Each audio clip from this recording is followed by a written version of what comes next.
میرا نام رمشا ہے اور میں کراچی کے ایک گنجان آباد علاقے میں رہتی ہوں۔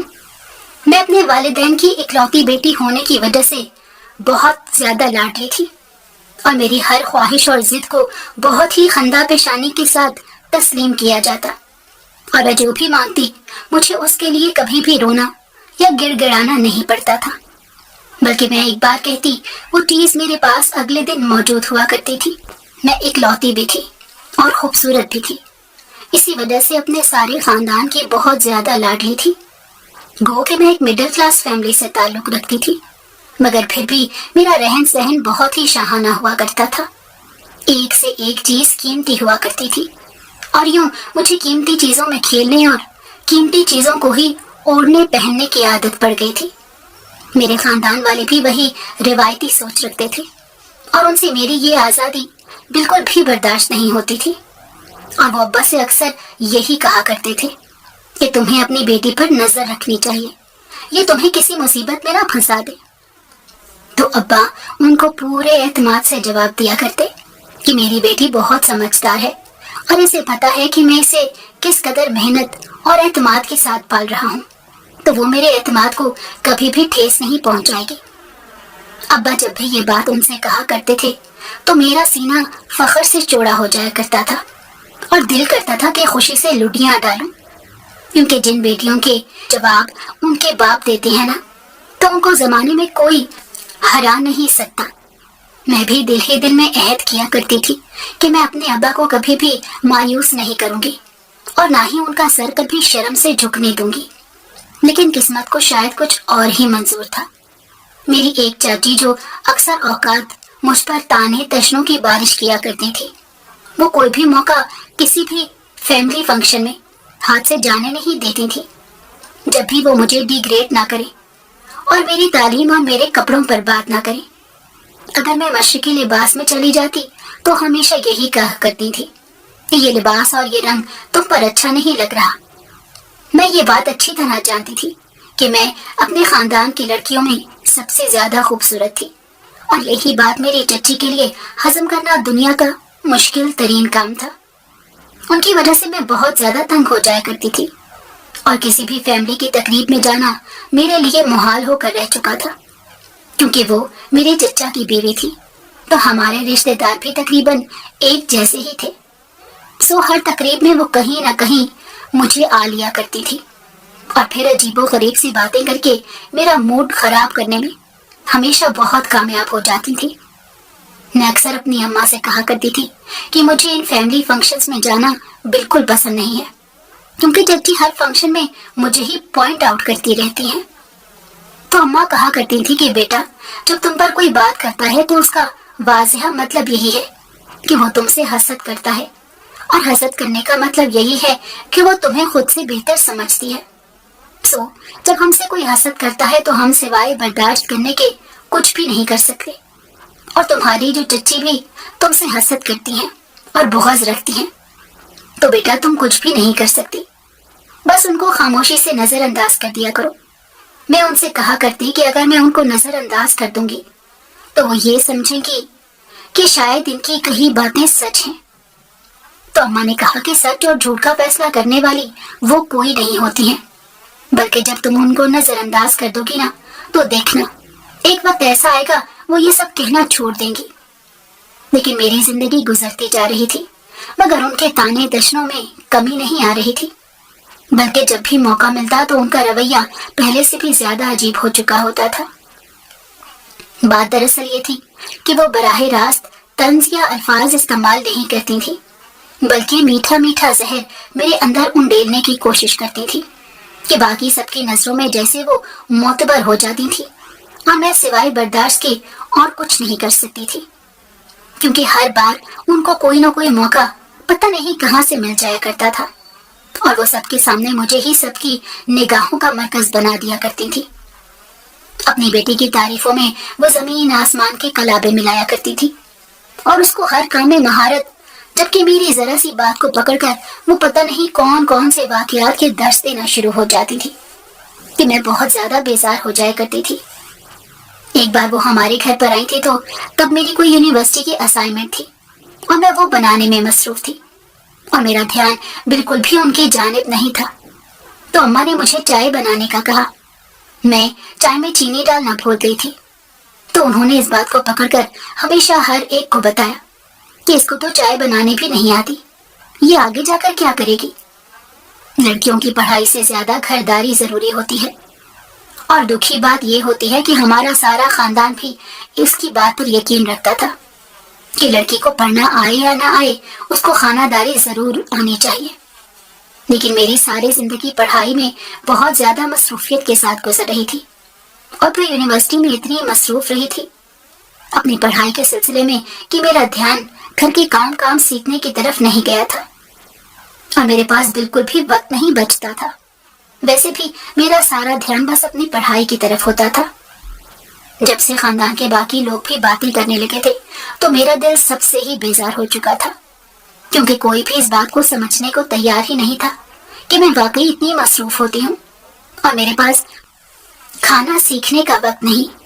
اور بعد میں نے سب کچھ سیکھ بھی لیا تھا، مگر چچی کی وہ ایک چائے جو مجھ سے اچھی نہیں بن سکی تھی، وہ سارے خاندان میں ہی مجھے بدنام کر چکی تھی کہ میں اگر فیملی گیدرنگ میں کبھی چائے بنانے کا بھی کہتی تو سب یہی کہا کرتے کہ ارے اس کو کام کیوں کہہ رہے ہو، اس کو کرنا تو بالکل بھی نہیں آتا۔ اور یہ مجھے ہمدردی سے زیادہ، میری محبت یا میری پرواہ سے زیادہ ایک تانا لگنے لگا تھا، اور ہر بار مجھے کسی چابک کی طرح لگتا تھا، اور یوں سبھی میرے دل سے اترتے جا رہے تھے۔ اسی وجہ سے میں نے خاندان کی گیدرنگ میں اور تقاریب میں جانا چھوڑ دیا تھا، کیونکہ مجھ سے یہ بات بالکل برداشت نہیں ہوتی تھی کہ کوئی بلا وجہ میری ذات پر ہاتھ اٹھائے یا کچھ بھی کہتا پھرے۔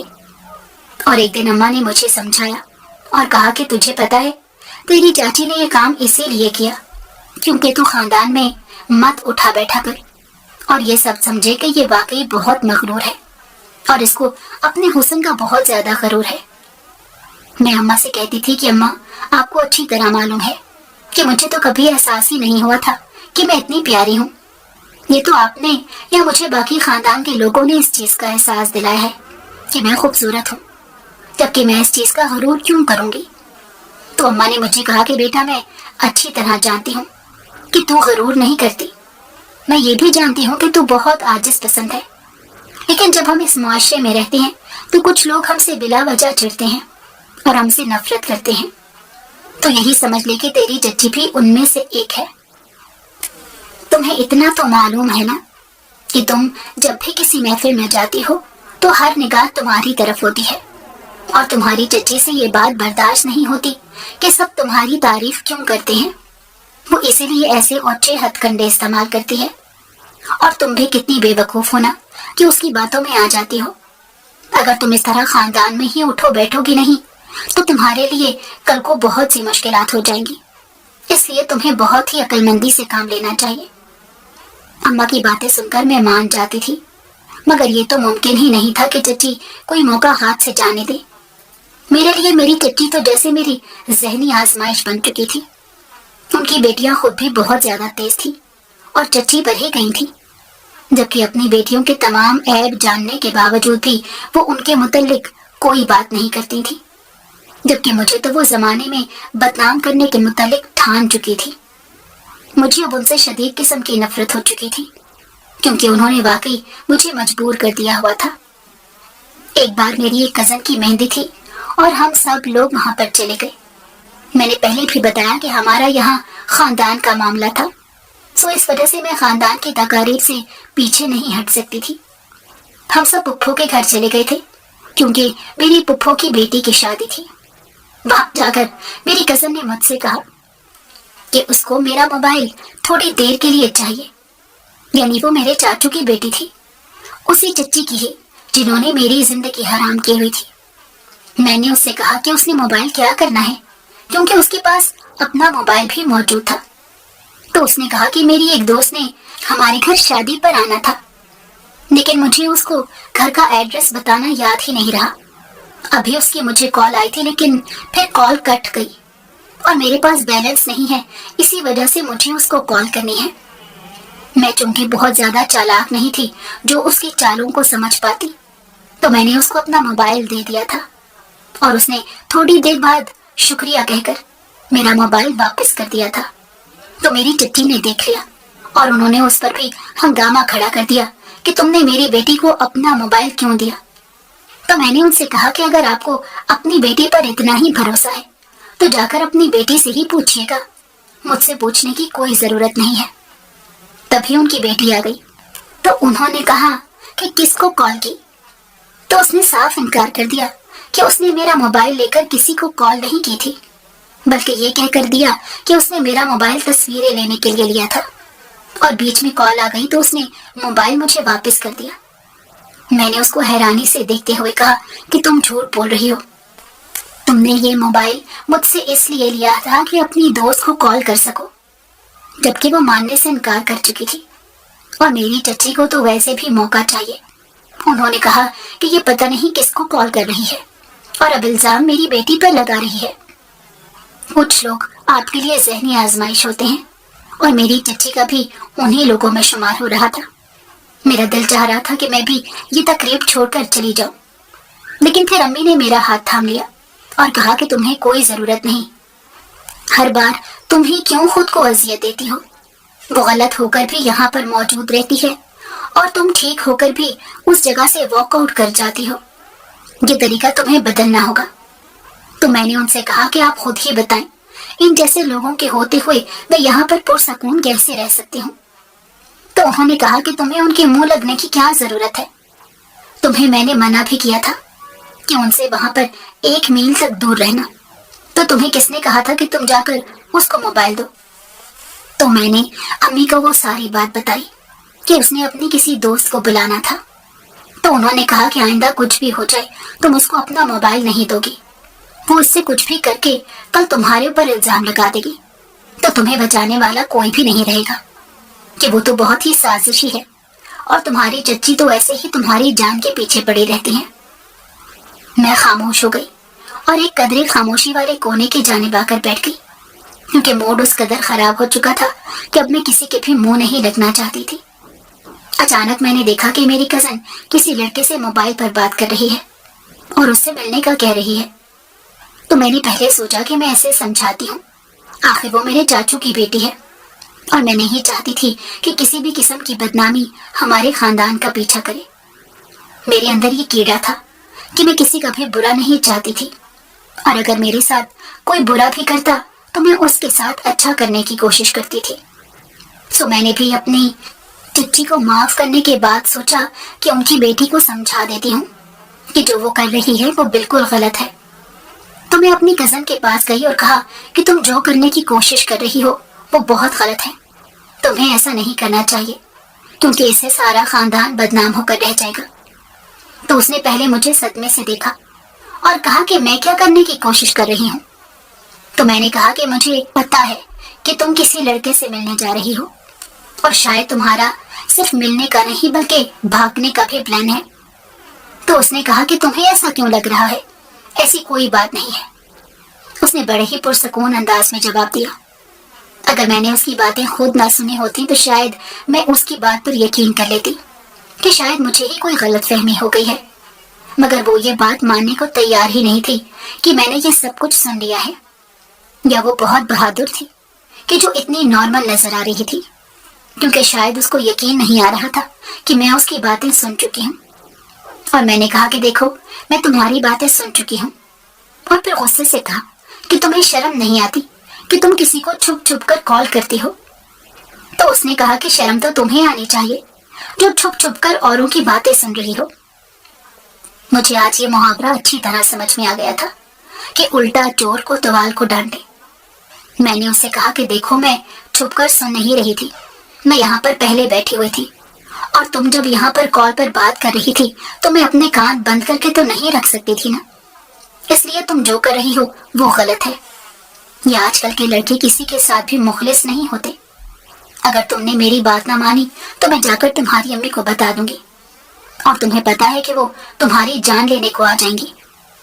پہلے میری بات سن کر وہ ڈر گئی اور پھر ہنستے ہوئے کہنے لگی کہ تمہیں لگ رہا ہے کہ تم جا کر میری امی کو بتاؤ گی اور وہ تم پر یقین کر لیں گی، تو یہ تمہاری سب سے بڑی غلط فہمی ہے، کیونکہ اگر تم میری امی کے پاس گئی تو میں جا کر کہوں گی کہ یہ کال تم نے کی ہے، کیونکہ ظاہر سی بات ہے بدنامی تمہارے ہی حصے میں آئے گی کہ میری ماں اپنی بیٹی کو تو بدنام نہیں ہونے دے گی نا، اور وہ سارا معاملہ تم پر ڈال دے گی، ایسے کہ تم حیران رہ جاؤ گی کہ یہ کیسے ممکن ہوا، اور سارے گھر میں بلکہ خاندان میں تمہیں بدنام کر دیں گی، جبکہ دوسری جانب تمہاری ماں بیچاری اور انتہائی معصوم ہے، وہ تو ایسا کبھی نہیں کر سکے گی، یعنی وہ تمہیں ایسے نہیں بچا سکیں گی جیسے میری ماں بچا سکتی ہے، وہ تمہارا دفاع بالکل نہیں کر سکیں گی، اور تم اس لمحے کو پچھتاؤ گی جب تم نے یہ بات میری اماں کو بتائی ہوگی، کیونکہ میری اماں تو اس بات پر کبھی یقین کریں گی ہی نہیں کہ اس کی بیٹی ایسا کر سکتی ہے،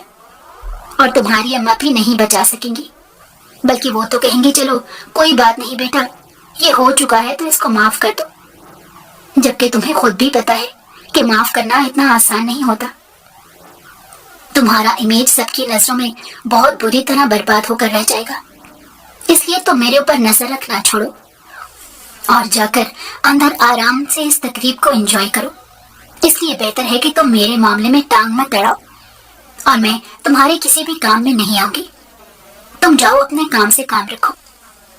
میں نے جب یہ بات سنی تو میں وہاں سے آ گئی، اور دل میں یہی خیال آیا کہ اچھا ہے، چچی میرے ساتھ یہ کرتی ہیں تو ان کی بیٹی ان کا نام روشن کرے گی، تو ان کو پتہ چلے گا کہ کون اچھا تھا اور کون برا، اور سارے خاندان پر بھی واضح ہو جائے گا کہ چچی نے ہمیشہ نظر مجھ پر ہی رکھی ہے، اپنی بیٹیوں کی تربیت کرنے کی طرف تو ان کا دھیان ہی نہیں گیا۔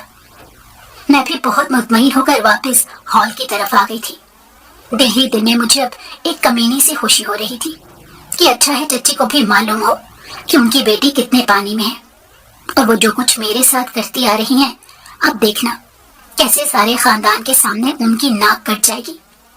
لیکن قسمت کو کچھ اور ہی منظور تھا، ہوا یہ کہ میں تو ہال میں آ کر بیٹھ گئی اور اس فنکشن کو انجوائے کرنے لگی، اور چچی کی باتوں کو بھی بھول چکی تھی، کیونکہ اب وہ مجھے یہاں پر بالکل بھی کہیں آمنے سامنے نظر نہیں آ رہی تھی، اور اب فنکشن میں بھی مجھے کافی مزہ آ رہا تھا۔ ہم سب کزنز آپس میں ہنستے باتیں کر رہے تھے کہ جب چچی آئیں اور میں نے ان کو مکمل نظر انداز کیا، انہوں نے مجھے کہا کہ باہر وہ آیا ہے کہ جس کو تم ملنے کے لیے بلا کر لائی ہو۔ میں نے انتہائی حیرانی سے ان کو دیکھا اور کہا کہ کون آیا ہے، تو انہوں نے طنزیہ انداز میں کہا یہ کو تمہیں ہی علم ہونا چاہیے کہ وہ کون ہے۔ تو میں اب پریشان ہو گئی، بڑی مشکل سے اپنا غصہ ضبط کیا اور کہا کہ چچی آپ کو کیا دنیا میں مجھ پر کیچڑ اچھالنے کے علاوہ اور کوئی کام نہیں ہے؟ تو انہوں نے کہا کہ یہ تو میں تم سے پوچھنے آئی ہوں کہ تم کو اپنے خاندان کی ناک کٹوانے کے علاوہ کوئی اور کام نہیں ہے۔ میں نے دکھ سے انہیں دیکھا تو اتنی دیر میں سب عورتیں اکٹھی ہو گئی۔ اماں نے میرا بازو تھاما اور کہا کہ چلو ہم یہاں سے چلتے ہیں، مجھے تمہیں یہاں پر لے کر ہی نہیں آنا چاہیے تھا۔ تو چچی نے آگے بڑھ کر میرا بازو تھام کر مجھے روک لیا اور کہا کہ رک تو جاؤ ذرا، اپنی بیٹی کے کارنامے تو سن لو۔ اماں نے غصے سے ہاتھ اٹھا کر کہا کہ دیکھو بس بہت ہو گیا، تم ساری زندگی سے یہی سب کچھ کرتی آ رہی ہو، مگر میں برداشت کر رہی ہوں، لیکن آج میں تمہاری ایک بھی فضول بات برداشت نہیں کروں گی۔ تو انہوں نے کہا کہ ظاہر سی بات ہے کہ تمہیں بھی علم ہو گیا ہوگا کہ تمہاری بیٹی کون سے کارنامے سر انجام دے رہی ہے۔ تو اماں نے غصے سے کہا کہ مجھے تمہاری فضول بکواس جاننے میں کوئی دلچسپی نہیں ہے، جبکہ میرا سب جواب دے گیا۔ میں نے کہا کہ اماں رکیں ذرا، مجھے بھی جاننے دیں کہ آخر میں نے ایسا کیا کر دیا ہے۔ اماں نے مجھے سمجھانے والے انداز میں کہا کہ بیٹا تمہیں اچھی طرح پتا ہے یہ کس قدر نیچ خیالات کی عورت ہے، جو پتہ نہیں کیوں ہاتھ دھو کر تمہارے پیچھے پڑ گئی ہے۔ تمہارا حسین ہونا تو جیسے ہمارے لیے سزا ہی بن گیا ہے، اور مجھے اس گھٹیا عورت کے متعلق پتا ہے کہ یہ بغیر ڈرے کہ اس کا اپنا گھر بھی بیٹیوں سے بھرا ہوا ہے، یہ تم پر کسی بھی قسم کا الزام لگا دے گی، اور میں یہ برداشت نہیں کر سکوں گی۔ اس لیے میں چاہ رہی ہوں کہ ہم اس سے پہلے ہی یہاں سے نکل جائیں، یہ بس ہمیں خاندان سے نکلوانا چاہتی ہیں، اور ہم یہاں سے نکل جائیں گے بس یہ کسی طرح ہماری جان چھوڑ دے۔ تو انہوں نے ہنستے ہوئے کہا کہ جب مائیں بچوں کو سمجھانے کی بجائے یوں ہی غصہ کرتی ہیں اور ان کا دفاع کرتی ہیں تو ان کی اولادیں تمہاری بیٹی کے جیسے ہی نکلتی ہیں۔ مجھے یہ سن کر بہت دکھ ہو رہا تھا۔ میں نے ان سے کہا کہ اماں آپ 1 منٹ صبر کریں، اور چچی کی جانب دیکھتے ہوئے کہا کہ آپ مجھے بتائیں میں نے آج ایسا کیا کر دیا ہے